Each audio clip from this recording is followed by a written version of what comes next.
If you've ever paid close attention to the humidity levels on your phone's weather app, you might have noticed that they always seem to make no sense. Like, in the summer, your app can say there's 75% humidity and you'll be sticky and sweaty. But during winter, 75% might mean that your skin is super dry. So what's going on here? Well, it turns out that the most common definition of humidity is kind of inconvenient, but there is a better way to think about it. It all comes down to the fact that your phone, and most weather channels, specifically report relative humidity. This number is measured in percentages, and it's the amount of moisture in the air compared to how much water the air can hold. And the key is, how much water the air can hold depends a lot on temperature. See, for water vapor to come out of the air, it has to go from a gas to a liquid, usually by condensing onto something like dust or your window glass. And for something to go from a gas to a liquid, it has to lose energy. In other words, the molecules have to physically slow down. Well, when the air is warm, the water molecules in it contain a lot of energy.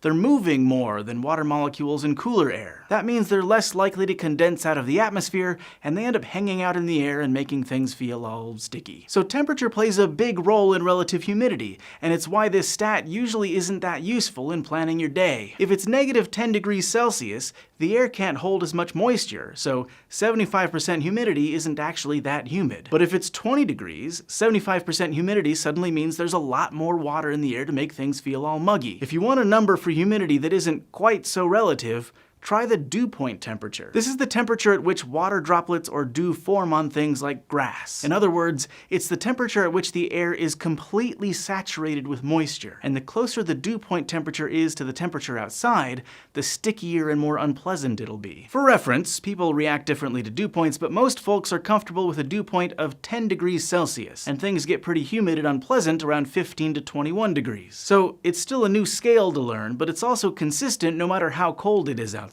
Now, the big question is, if the dew point temperature is a great way to tell you how the outside world feels, why don't weather apps and weather channels use it? It's mostly a matter of history. Instruments that measure relative humidity predate the ones that measure dew points. Like, one of the first mechanical hygrometers, a device that measures humidity, appeared in 1783. And since these devices were widely available to the public and gave reliable measurements of relative humidity, the term, unfortunately, stuck around.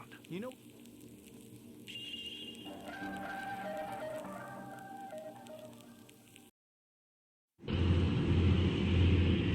oh boy, I'm so excited about this trip. I've always wanted to explore the Yukon. On second thought, maybe northern Canada isn't the best place to visit for winter break. Dear Tim and Moby, why is humid heat more uncomfortable than dry heat? From Parker. I don't know, Parker. Some humid heat sounds pretty comfy to me right now. Humidity is the amount of moisture in the air. It's part of the water cycle, the movement of water around the Earth. Water is constantly on the go. It moves around in space, between the oceans, land, and air, and also between different states, liquid, solid, and gas. Humidity is one stage of the cycle. It's the water that's in the air in gas form, also known as water vapor. Some places have very little water, like deserts, so the humidity is low, and the air is dry. In other places, like rainforests, there's lots of water, so the air tends to stay really humid. Zoom in real close, and we'll see it at work. Water, like everything else, is made of individual particles called molecules. The molecules of liquid water are all stuck together, but kind of jiggling around. Some of these molecules move faster than others. When one of them breaks free and escapes into the air, it becomes vapor. This is called evaporation, liquid water turning into gas. Since gas molecules are spread out and disconnected, they move a lot faster than those in a liquid. In other words, they have more energy. But just as in liquids, some vapor molecules move faster and some go slower. The slowest ones tend to get stuck to each other or to bodies of liquid water. Once two or more of them link up, they turn into liquid in a process called condensation. Evaporation and condensation are constant processes that drive the Earth's water cycle. But in any given time and place, there's usually more movement in one direction than the other. Either more water is evaporating, making the air more humid, or more vapor is condensing, making the air drier. It's not exactly random. The system is trying to reach equilibrium or balance. That's what happens if we seal it up in a closed container. The number of molecules going up and going down will gradually even out. And it'll stay that way forever, as long as conditions remain unchanged. But our environment is not a sealed container. Changes in temperature, air pressure, and wind keep water cycling around. On Earth's surface, the balance is almost always tipped toward evaporation. That's why if you leave a glass of water out, it will eventually disappear. The only question is how fast it'll happen. And that depends mainly on air temperature. Heat makes molecules move faster. So, the warmer it is, the more water molecules shake loose and evaporate. That's the reason summer days tend to get more humid. Compared to other molecules that make up the air, water vapor is lightweight. So, it rises through them. But the higher we go, the colder it gets, slowing the vapor molecules down. They start to condense around microscopic particles. It can be a speck of dust or a single bacterium. Once that happens, they're no longer vapor. They're tiny, invisible bits of liquid. When enough of them clump together, we can see them as clouds. If the droplets in a cloud grow heavy enough, they fall to the ground. That's called precipitation, also known as rain, or snow if it's cold. Precipitation is the last leg of the water cycle. Then it repeats itself, over and over, again and again. We can measure humidity in a couple of different ways. You've probably seen weather reports that show it as a percentage. That's relative humidity. It compares the current amount of vapor to the maximum possible amount.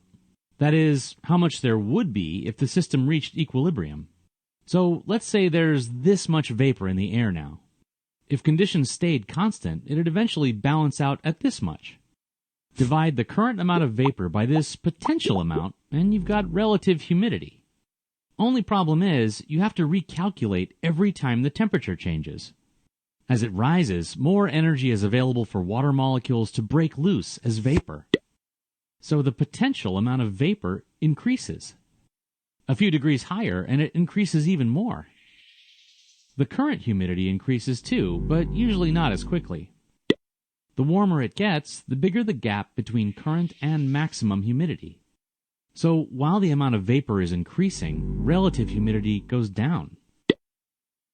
I know, it's kind of like the opposite of how you'd expect it to work.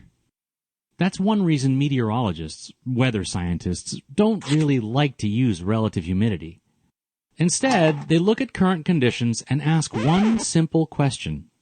How cold would it have to get for condensation to equal evaporation? In other words, at what temperature would they reach equilibrium? We call this the dew point. Any cooler, and you get more water going down than up. Early in the morning, before dawn, temperatures often dip below the dew point. That's why dew forms on grass and other surfaces. Or frost if it's cold enough.